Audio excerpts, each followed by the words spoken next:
The dawn of December 26, 1944, broke over the snow-covered Ardennes forest with a silence that belied the carnage of the previous 10 days. Lieutenant Colonel Harold Hal Morrison crouched behind the twisted remnants of a Sherman tank, its steel hull blackened and torn like paper by German Panzerfaust rounds. Ice crystals formed on his mustache as he peered through his field glasses at the enemy positions across the valley. The surprise German offensive, launched on December 16th, had caught the Allied forces completely off guard. What? Historians would later call Hitler's last gamble had initially succeeded beyond even the Führer's wildest expectations. General Gerd von Rundstedt's Army Group B had smashed through the thinly held American lines, creating a dangerous bulge in the Allied front that threatened to split the British and American forces entirely. Morrison adjusted his position, the bite of the frozen ground through his wool uniform. Around him, the survivors of the 28th Infantry Division's 109th Regiment huddled in their foxholes, their breath creating small clouds in the bitter air. These men had been fighting for 10 days straight, retreating steadily. Before the German onslaught of the 5th and 6th Panzer Armies, Sir, whispered Sergeant Tommy O'Brien, crawling up beside his commanding officer. Radio message from division. General McAuliffe's holding at Bastogne, but they're completely surrounded. Word is that General Patton's Third Army is moving north to relieve them. Morrison nodded grimly. The siege of Bastogne had become the symbol of American resistance during this desperate battle. When the German commanders had demanded surrender, Brigadier General Anthony McAuliffe had reportedly responded with a single word: nuts. The story had already spread throughout the Allied ranks, stiffening resolve even as German panzers continued their advance. According to contemporary reports from the Associated Press war correspondent Hal Boyle, the morale among American troops began to shift dramatically following McAuliffe's defiant response at Bastogne. The sound of aircraft engines overhead caused Morrison to look up. Through the overcast sky, he could make out the distinctive silhouettes of P-47 Thunderbolts. For the first time in days, the weather was clearing enough for Allied air support to operate effectively. The Germans had timed their offensive, perfectly launching during a period of heavy cloud cover that grounded the superior Allied air forces. It looks like the Flyboys are finally getting back in the fight, O'Brien observed, a hint of relief in his voice. Morrison studied the terrain.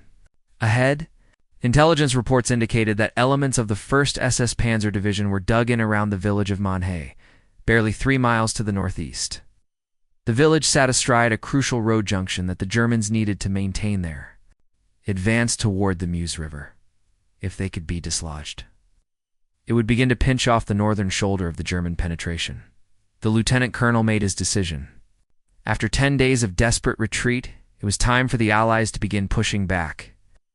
The counterattack that would eventually eliminate the Bulge and seal Germany's fate was about to begin. Starting with small unit actions like the one Morrison was now planning. Captain James Jimmy Rodriguez pressed his back against the stone wall of a bombed-out farmhouse, listening to the distinctive rumble of German armor moving through Monhaix. Snow continued to fall steadily, muffling sound and reducing visibility to less than 100 yards. His company of paratroopers from the 82nd Airborne Division had been rushed to this sector as emergency reinforcements, part of the massive redeployment of Allied forces to counter the German breakthrough. Count as 12 panzers, maybe 15, reported Staff Sergeant Mike Kowalski. Sliding down into the cellar, where Rodriguez had established his command post. Looks like Mark IVs and a couple of Panthers. They've got infantry support, probably. A full company. Rodriguez consulted his map by the light of a shielded flashlight. The village of Monhaix was little more than a crossroads with a few dozen buildings, but its strategic importance was immense. Control of this juncture would allow the Allies to cut off the advance elements of the 1st SS Panzer Division and begin rolling up the German northern flank. The sound of American artillery began echoing across the valley, the first coordinated barrage the Allies had been able to mount in days. General Courtney Hodge's 1st Army was finally getting its act together, amassing firepower for what would become the first serious Allied counterattack of the battle. "Sir, we've got movement to the south," called Private Danny Washington from his position at the window. "Looks like our boys are moving up." Rodriguez peered through his binoculars and smiled for the first time in days. Advancing through the snow in a textbook infantry assault formation were the olive-drab figures of American GIs. He recognized the distinctive markings of the 30th Infantry Division, the old Hickory Division that had earned its reputation. In the bloody fighting in Normandy, the coordinated attack on Monhay was beginning. While Rodriguez's airborne company held the Germans' attention from the north, the 30th Infantry would strike from the south, supported by elements of the 3rd Armored Division's Sherman tanks. It was exactly the kind of combined arms operation that had made the American military so effective when they had time to plan and coordinate. A tremendous explosion shook the farmhouses German. Artillery began responding to the American barrage. Rodriguez could hear the distinctive whistle of 88mm shells, the feared German anti-tank guns that were equally deadly against infantry positions. "All right, boys," Rodriguez called to his men. "Time to earn our jump pay. When that artillery lifts, we go in fast and hard. Remember, Jerry's been advancing for 10 days. He's tired, he's cold, and he's a long way from home. Today we start sending him back where he came from." Through the basement window, Rodriguez could see American fighter bombers circling overhead like hawks. The weather was continuing to clear, and the full weight of Allied air superiority was about to be brought to bear. PFT-1 Mustangs and PFT-7 Thunderbolts were already attacking. German supply columns struggling through the snow-clogged roads behind enemy lines. The tide of the Battle of the Bulge was beginning to turn. And it would start here, in this small Belgian village that most Americans had never heard of. Rodriguez checked his Thompson submachine gun one more time and waited for the artillery to lift. In a few minutes, he and his paratroopers would begin the long, bloody process of pushing the Germans back to the Rhine. Major Thomas Tank Patterson gripped the handles of the commander's cupola as his Sherman tank lurched through the deep snow toward Monhay. The M4A3E8 EZ8 was one of the newer models. It had improved armor and the powerful 76mm gun that could finally stand up to German panzers in a fair fight. Target, 2 o'clock, 800 yards, called Sergeant Bill. Gunner Murphy, from his position at the tank's main gun. Through his periscope, Patterson could see the angular silhouette of a German Panzermark emerging from behind a burning barn. Identified. "Load armor piercing," Patterson ordered calmly. This was his crew's 15th engagement since the German offensive began, and they had developed the smooth teamwork that kept men alive in armored combat. The German tank fired first, its 75mm shell screaming past Patterson's turret and exploding harmlessly in the snow behind them.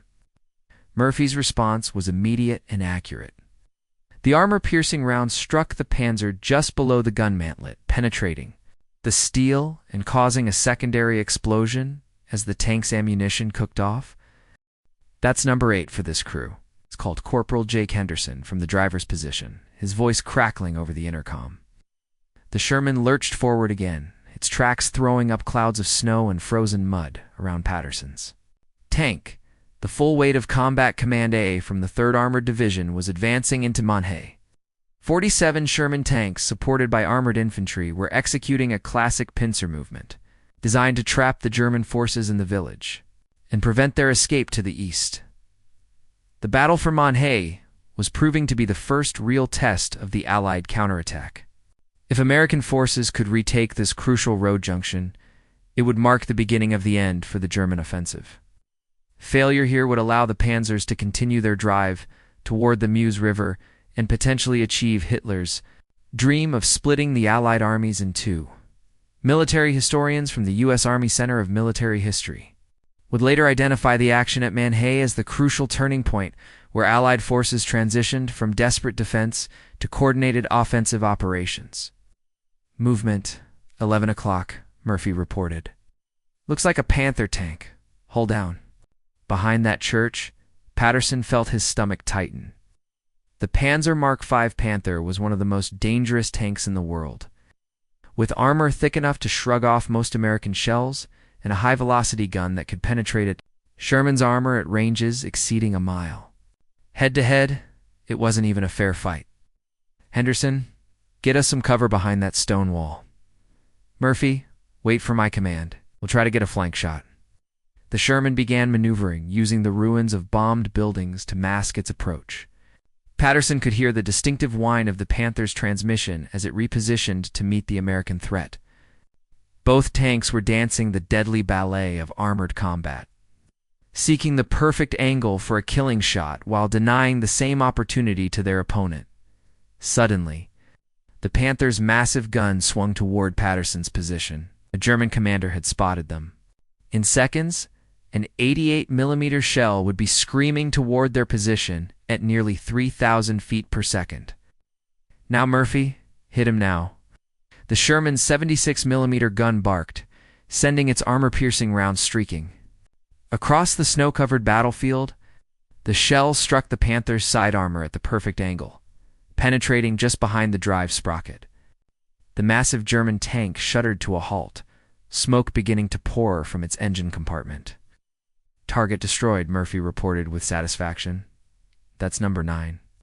Patterson allowed himself a moment of relief before keying his radio to report to battalion command. The attack on Monhe was succeeding, but at a terrible cost.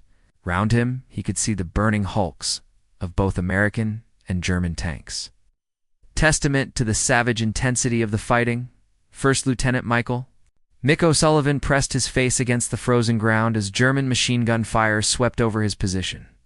Around him, the surviving members of Company B, 1st Battalion, 119th Infantry Regiment, huddled in whatever cover they could find among the rubble of what had once been Manhay's Main Street.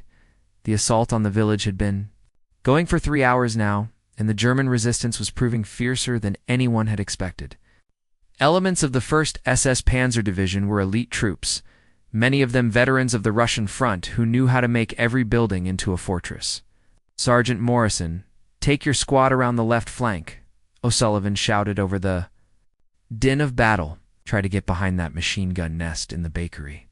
Staff Sergeant Pat Morrison nodded and began crawling through the snow, leading 5 Gs toward the German position. O'Sullivan watched them go, knowing that he was probably sending some of them to their deaths. After 10 days of continuous combat, his company was down to less than half strength. The men who remained were exhausted, cold, and running low on ammunition. Tremendous explosion shook the ground as American artillery continued to pound German positions on the eastern edge of the village. The guns of the 1st Infantry Division's artillery regiment were finally operating at full efficiency, directed by forward observers who could call down devastating, accurate fire within minutes. "Lieutenant, we got movement in that church tower," called Private Eddie Chen, pointing toward the stone spire that dominated the village center. "Looks like a sniper." O'Sullivan studied the tower through his binoculars. He could just make out the muzzle of a rifle protruding from one of the bell tower's windows. German snipers had been a constant menace throughout the battle, picking off American soldiers with deadly precision from concealed positions. "Rodriguez? Think you can take him out?" Corporal Luis Rodriguez was the company's best marksman. A quiet kid from New Mexico who had grown up hunting deer in the high desert. He studied the tower for a long moment, calculating range and wind. "Drift. Give me covering fire, Lieutenant. I'll work my way to that pile of rubble about 50 yards closer." The coordinated movement began with practiced efficiency. While O'Sullivan's men laid down suppressive fire, Rodriguez sprinted through the snow toward better cover. The German machine gun immediately swung toward him, but American fire forced the crew to keep their heads down. From his new position, Rodriguez had a clear shot at the church tower. Took his time, controlling his breathing and waiting for the perfect moment. The M1 Garand rifle cracked once, and the German sniper's weapon clattered down from the tower window. "Nice shooting, Rodriguez," O'Sullivan called. Round him, his men were beginning to advance again, moving from building to building in the coordinated leapfrog technique they had learned in training and perfected in combat. The sound of American tanks approaching from the south gave O'Sullivan new hope. The 3rd Armored Division's Shermans were finally breaking through German defenses, their 76mm guns systematically destroying enemy strongpoints. Above them, P-47 Thunderbolts circled like vultures, ready to dive down, with bombs and rockets against any German position that revealed itself. Contemporary accounts from war correspondents embedded with American units described the gradual shift in momentum as Allied forces began to coordinate their counterattack effectively. By late afternoon, the American flag was flying over Monha's town hall. The crucial road junction was back in Allied hands, and the first phase of the counterattack had succeeded. But O'Sullivan knew this was only the beginning. Ahead lay weeks of bitter fighting as Allied forces slowly compressed the German Bulge and pushed the enemy back toward the Rhine. Aside as he looked around at his exhausted men, O'Sullivan felt a mixture of pride and sorrow. They had done their job, but the cost had been terrible. The snow around Monha was stained red with the blood of American and German soldiers who would never see home again. Colonel Bob Henderson banked his PFT-1 Mustang sharply to the left, following the twisting road that led east from Monha toward the German rear areas. Below him, a long column of German vehicles was struggling through the snow, desperately trying to bring supplies forward to the stalled panzer divisions. Red leader to all red flight, Henderson spoke into his radio microphone. I count approximately 30 vehicles, mixed trucks, and half-tracks. We'll make our attack run from west to east, give ourselves room to maneuver after the pass. Fighter Group, the 352nd Fighter Group, had been grounded for the first 10 days of the German offensive by the worst weather in decades. Now that the skies were finally clearing, they were making up for lost time with devastating attacks on German supply lines that were already stretched to the breaking point. The Mustang was the perfect aircraft for this kind of work, fast enough to outrun any German fighter, heavily armed with 650 caliber machine guns, and with enough range to operate deep behind enemy lines. Henderson had been flying combat missions for over a year, and he knew that air superiority was about to become the decisive factor in the Battle of the Bulge. Red 2, this is Red Leader. Take your section and hit the head of the column. Work on the vehicles in the middle. Lieutenant Jimmy Watson's voice crackled back over the radio. Roger, Red Leader. A Red 2 going in. Henderson pushed his Mustang into a steep dive, lining up on a large truck that appeared to be carrying ammunition. The German column had no air cover whatsoever. The Luftwaffe was down to its last few hundred operational aircraft, and most of those were being held back to defend the Reich itself. The 50 caliber machine guns opened up with their distinctive hammering sound, sending streams of armor-piercing and incendiary rounds into the German vehicles. Henderson's target exploded in a brilliant fireball as its ammunition load cooked off, sending burning debris high into the air, banking sharply to avoid German small arms fire. Henderson could see the devastating effectiveness of the attack. More than half the vehicles in the convoy were already burning or abandoned. German soldiers were scattering into the surrounding forest, seeking whatever cover they could find. Red Leader, this is Red 3, came another voice over the radio. We've got company. 4 Messerschmitt 19s coming in from the northeast. Henderson looked up to see the angular shapes of German fighters diving toward his formation. The Luftwaffe was finally responding, but with too few aircraft and too late to make a real difference. All Red Flight, drop your external tanks and prepare for air-to-air combat. Remember, we've got the altitude advantage. Use it. The dogfight that followed lasted less than 5 minutes. Henderson's pilots were experienced veterans flying superior aircraft, while the German pilots appeared to be poorly trained replacements in outdated planes. 2 of the Messerschmitts went down in flames, while the remaining 2 fled eastward toward their own lines. According to post-war analysis by the U.S. Strategic Bombing Survey, German supply difficulties during the Battle of the Bulge were exacerbated significantly by the resumption of Allied air attacks following the clearing weather on December 20-3rd. As Henderson reformed his flight and headed back to Ward Base, he could see similar scenes playing out across the entire Ardennes region. American and British fighter bombers were systematically destroying German supply columns, ammunition dumps, and fuel depots.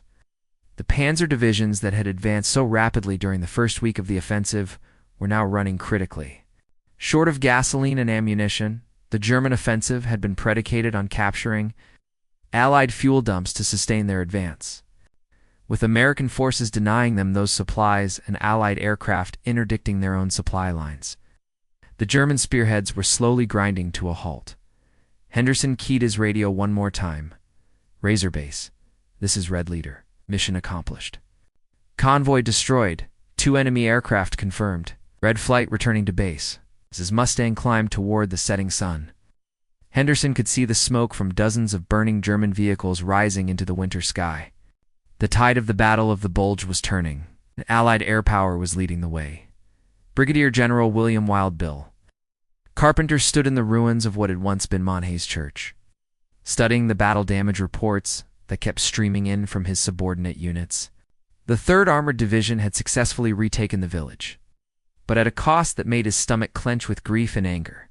"Sir, final casualty count from Combat Command A," reported his aide, Major Steve Wilson, his voice carefully neutral. 47 tanks engaged, 19 total losses. Tank crews, 8 killed, 23 wounded. Infantry casualties are still being tallied, but preliminary reports indicate approximately 60% losses in the assault companies. Carpenter nodded grimly. These numbers represented more than statistics. They were sons, fathers, brothers, and friends who would never return home to their families. The mathematics of modern warfare were brutal and unforgiving. But the human cost was what kept commanders awake at night. Outside the shattered church, American engineers were already working to clear the roads of disabled vehicles and debris. The advance toward the next objective, the town of Grand Menil, would begin at dawn. There was no time to properly mourn the dead. The counterattack had to maintain its momentum while German forces were still reeling from their losses. "What's the ammunition situation?" Carpenter asked, turning to his logistics officer. "Critical for armor-piercing rounds, sir. We expended more than expected dealing with those Panthers and Tigers. Resupply convoy should arrive before midnight, assuming the roads stay clear." The general walked to what remained of the church's main window, looking out over the snow-covered battlefield. German and American bodies lay scattered across the terrain, often so close together that it was hard to tell which side they had fought for. The brutal reality of infantry combat was that courage and sacrifice looked the same, regardless of the uniform. A young medic was working his way across the battlefield, checking each fallen soldier for signs of life. Carpenter watched him kneel beside a German paratrooper who couldn't have been more than 18 years old, carefully bandaging a chest wound before moving on to the next casualty. The humanity that persisted in the midst of such mechanized slaughter never ceased to amaze the general. "Sir, radio message from division," Wilson reported. "General Rose wants to know if Combat Command A will be ready to advance on schedule." Carpenter considered the question carefully. His units had taken heavy casualties, but they had also proven that American forces could successfully attack and defeat elite German troops in prepared positions. The momentum gained at Monhay needed to be exploited immediately before German commanders could organize new defensive lines. "Tell division we'll be ready. The men know what's at stake." Through the broken window, Carpenter could see American soldiers digging in for the night, preparing fighting positions that would protect them from German counterattacks. These men had been fighting continuously for nearly 2 weeks in weather that would have challenged Arctic explorers. Their resilience and determination were the foundation upon which Allied victory would be built. A flight of American fighter bombers passed overhead, heading east to attack German supply lines. The roar of their engines was a comforting sound, a reminder that the Allies were finally able to bring their full technological superiority to bear on the battlefield. Historical analysis by the U.S. Army's official historians emphasizes that the success at Monhay marked the beginning of coordinated Allied decelled counter-operations that would eventually eliminate the German salient entirely. As darkness fell over the Ardennes, Carpenter could see the glow of fires burning throughout the German rear areas. Allied aircraft were systematically destroying everything that moved on the enemy's supply routes. The German offensive was slowly starving to death, cut off from the fuel and ammunition needed to sustain modern mechanized warfare. The battle was far from over, but the outcome was no longer in doubt. American industrial might, superior logistics, and growing tactical expertise were beginning to tell. The price of victory would continue to be measured in young lives, but that victory was now inevitable. Colonel Hans Müller pressed his eye to the periscope of his disabled Panzer Mark IV, watching American infantry advance through the pre-dawn darkness toward his position east of Monhay. The tank had thrown a track during the retreat from the village, and his crew was now fighting as infantry from improvised positions among the trees. The German offensive, which had begun with such promise just 11 days ago, was clearly failing. Müller had been a panzer officer since the Polish campaign in 1939, and he recognized the signs of a defeated army. Supply lines were cut, air cover was non-existent, and his men were running out of ammunition and fuel. "Hera burst," whispered his radio operator. Message from division headquarters. "All units are to conduct fighting withdrawals to the line Huffele Sankt Vith. We are to delay American advances, but avoid decisive engagement." Müller nodded bitterly. A fighting withdrawal was military terminology for retreat, an admission that the great gamble had failed. Hitler's dream of splitting the Allied armies and forcing a negotiated peace in the West was crumbling in the snows of the airness. Through his periscope, Müller could see American Sherman tanks moving carefully through the forest, their crews alert for anti-tank weapons. These were not the same demoralized troops his panzers had overrun during the first days of the offensive. These Americans moved with the confidence of soldiers who knew they were winning. "Panzerfaust ready," reported his gunner, Sergeant Klaus. Weber, holding the single-shot anti-tank weapon that was their only defense against American armor, range approximately 100 meters. Müller studied the approaching Sherman tank, calculating angles and timing. One shot would reveal their position to American infantry, who would immediately call down devastating artillery fire. The shot, they would have perhaps 30 seconds to abandon their position before the American response arrived. "Wait until he's directly in front of us. One shot, then we withdraw to the secondary position." The Sherman continued its cautious advance, its commander's head and shoulders visible in the open cupola. Müller could see that it was a young officer, probably no older than his own son back in Bavaria. The humanity of their enemies was something German soldiers had learned to ignore during 5 years of total war. Weber fired the Panzerfaust with a tremendous whoosh of flame and smoke. The shape-charged warhead struck the Sherman's front slope armor and detonated, but the improved steel held. The tank shuddered to a halt, smoke pouring from its engine compartment. But the crew was already bailing out and seeking cover. "Move, move," Müller shouted, leading his men in a desperate sprint toward their fallback position. Behind them, American mortars were already beginning to fall, their explosions sending fragments whining through the trees. As they ran through the snow, Müller could hear the sound of American aircraft overhead. 47 Thunderbolts were beginning their morning patrol, hunting for any German movement that revealed itself. The Luftwaffe was nowhere to be seen. Most of Germany's remaining aircraft were being hoarded for the defense of the homeland itself. Post-war German military records, examined by Allied intelligence teams, revealed the complete breakdown of German supply and communication systems during the final phase of the Ardennes offensive. Reaching their secondary position, Müller's men quickly established a new defensive line among the trees. But they all knew it was hopeless. American forces were advancing on a broad front, supported by massive artillery barrages and complete air superiority. The question was no longer whether German forces would be defeated, but how many would escape the closing trap. "Hera burst," Weber asked quietly. "What do we do now?" Müller looked at his young soldiers, most of them barely out of their teens. They had followed him across half of Europe, from the triumphant advances of 1941 to this frozen hell in the Ardennes. They deserved better than dying uselessly in a battle that was already lost. "We do our duty," he replied simply.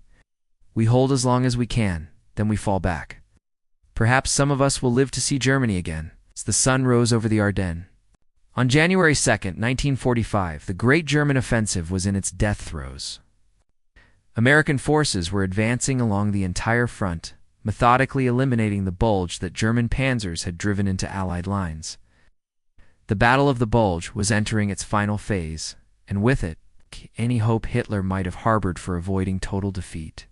The counterattack that had begun at Mannheim was now a general Allied advance that would continue until German forces were driven back across the Rhine. Snow, steel, and sacrifice had decided the battle's outcome, but the greater war would continue. For 4 more terrible months until the Third Reich finally collapsed in complete ruin. In the frozen forests of Belgium, American soldiers continued their advance eastward, following roads marked with the debris of two armies and the graves of young men who had given everything for their country's causes. The Battle of the Bulge was ending, but its cost in human lives would be remembered long after the strategic objectives were forgotten. Author's note: this narrative is based on historical events during the Battle of the Bulge.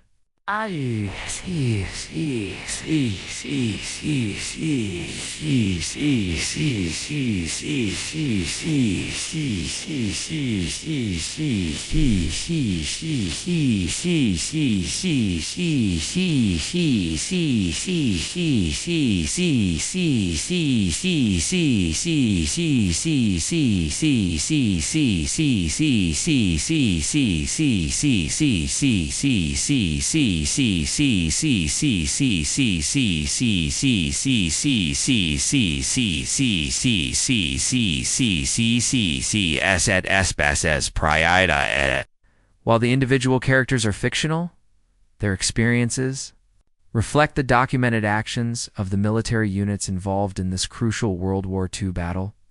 All military units, tactics, and equipment mentioned are historically accurate to the period.